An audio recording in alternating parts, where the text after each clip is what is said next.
Hi everyone, I'm Shaylin here with Reedsy.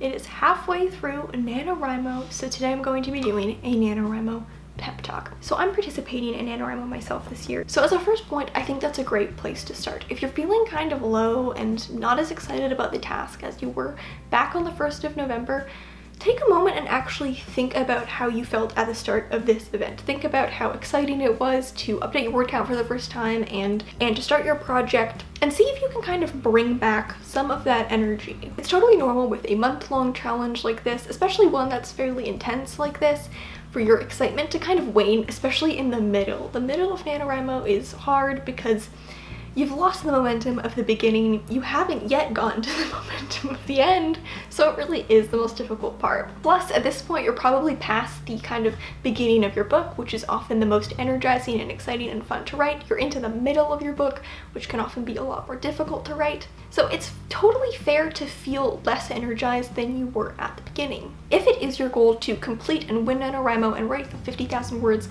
this year, I think hitting a midway slump is totally normal, and also a good time to maybe ease off for a couple days, especially if you've built up a buffer earlier in the month, or even if you haven't. Taking 1 or 2 days and writing just a little bit less, only writing 1,000 words, it won't really set you back that much, but it might give you the energy that you need to get to the end. If you are feeling kind of a mid NaNoWriMo slump, it's also a great time to just turn to the NaNoWriMo community.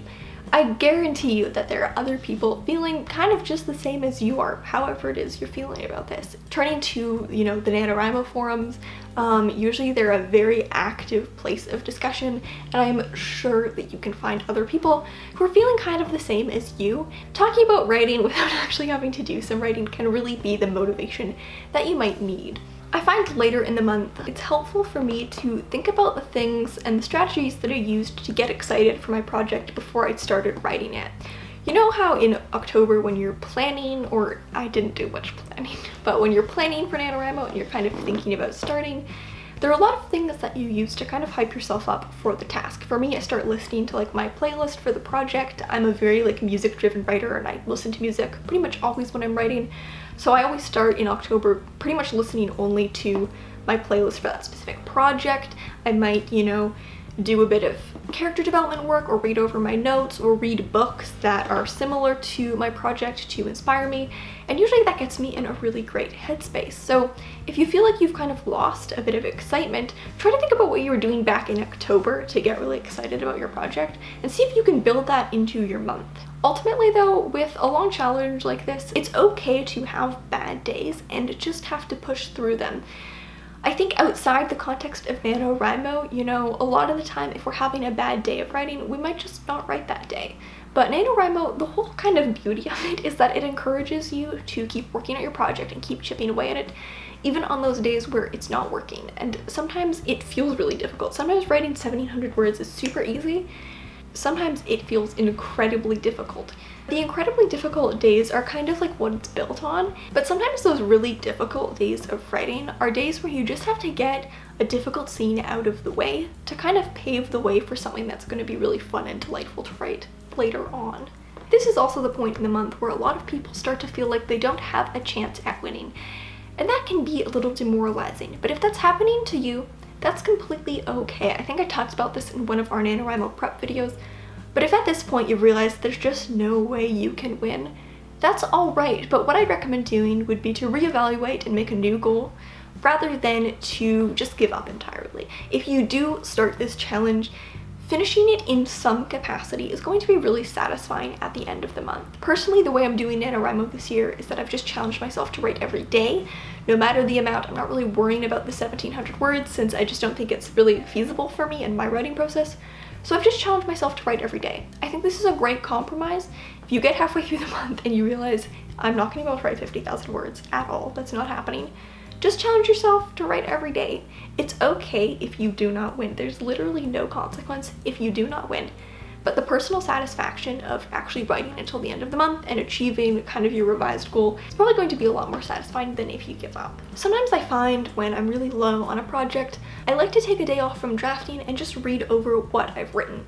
It's likely that if you go back and you start at the beginning and you read over everything you've written, which you may not have done, You'll probably end up adding things anyways, and you might even make a decent amount of progress that day, but it feels so much more relaxing than feeling like you have to draft new things.